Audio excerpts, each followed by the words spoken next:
When the 100 was launched by the England and Wales Cricket Board, they promised that it would revolutionize the sport, yet there was plenty of, let's say, understandable skepticism that perhaps cricket didn't need another format and that all that it would do would muddy the waters and potentially run out of steam in a couple of years. Well, according to new media reports that are doing the rounds, it does seem like the 100 is very desperate for some kind of salvaging, and that salvaging could come in the form of privatizing the league and get in the involvement of Indian Premier League franchises. In fact, it's not just franchises who are being linked. If you've read the title, doubtless you'll know that even a former IPL mogul is being linked with running, let's say, the new league, which will be privatized, and that itself is key because the 100 right now is something that is essentially run by the counties. But what exactly are these details, let's say, that are doing the rounds, and what is it that the reports are saying when it comes to the involvement of IPL teams? That's what we're going to go over in this particular video. But first off,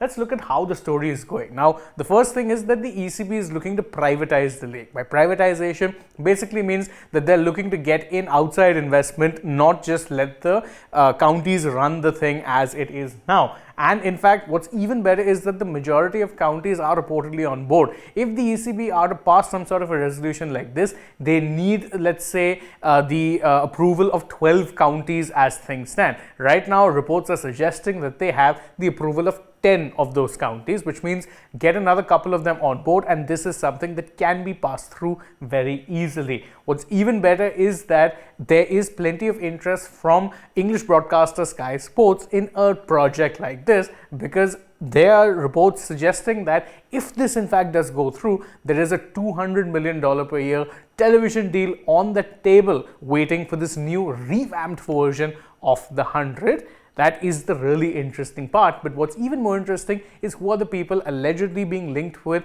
or tasked with reviving a league that, truth be told, hasn't really set the world on fire as many in the ECB may have thought it would.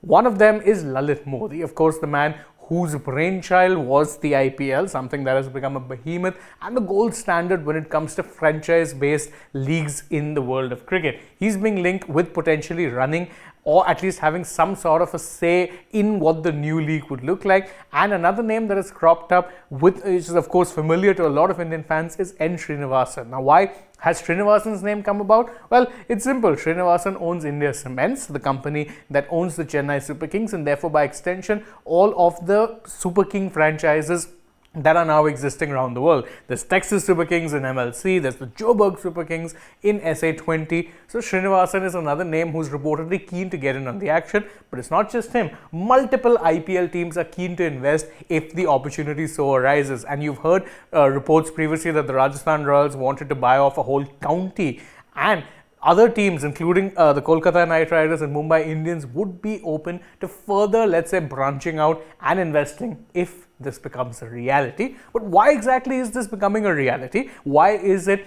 that, let's say, the ECB, the 100, are so keen to bring in Indian investment rather than look at, let's say, investors locally or from some other country? Given that, there is always a fierce element of pride when it comes to cricket in England, especially if you look at how the county system runs. A lot of those counties are not yet privatized. They're still run by members that have been passed down from generations. Why is it then that there's suddenly so much of an interest in privatization here? The answer is simple. The league is not taking off perhaps as many would have hoped. And what's more, IPL teams are keen because right now they are making returns from being involved in the IPL. That is the crux of it. In fact, if you take a few quotes and look at what it is that insiders with knowledge of the situation are saying, one of these really stands out, where it says the IPL franchise owners are already making a good deal of money from the T20 league. It makes sense for them to invest money because they can sustain it. And that is exactly why when the SA20 was launched, you saw that all 6 of the franchises were straight away bought off by IPL teams. They are willing to invest further because 10 plus years of investing in the IPL has meant that they are now getting ROI, or return on their investment. Now, once they're getting returns, they're keen to get in on the action early in all of these kind of leagues to ensure that once the returns start flowing, it flows into their pockets and helps them sustain their businesses. That is the logic here. Conversely, it is easier to convince people who are already making money than to convince local investors who may very well be skeptical. That is, in fact, what they have suggested. This is the exact quote: for a complete outsider to put in money and break even at some point will be a bigger challenge. And if you're looking at it from a business perspective, it's easy to understand why. In England, cricket is not perhaps as popular as it would be in India.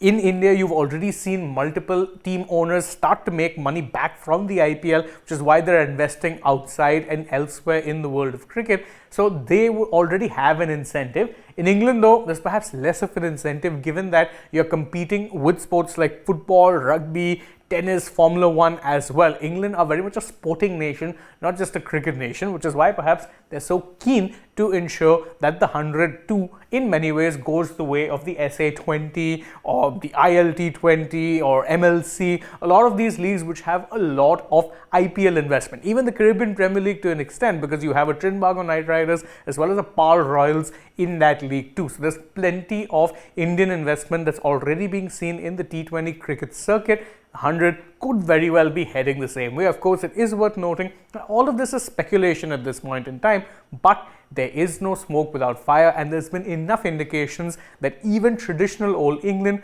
would be welcome to the new money that India brings. But what are your thoughts on the entire matter? Do you think it makes sense? Are you a fan of the 100 and want to see it sustain? Would you prefer they focus more on T20s? What are your thoughts on all that? You can let us know that in the comments below. And don't forget to like this video, share it with your friends, subscribe to the channel, tap that bell icon, follow us on social media. We're on Instagram, Twitter, and Facebook. Don't forget to download the Sportslick app. And if you're already on the channel, go ahead, check out some other videos we've posted as well. For now, though, from my side, it's goodbye.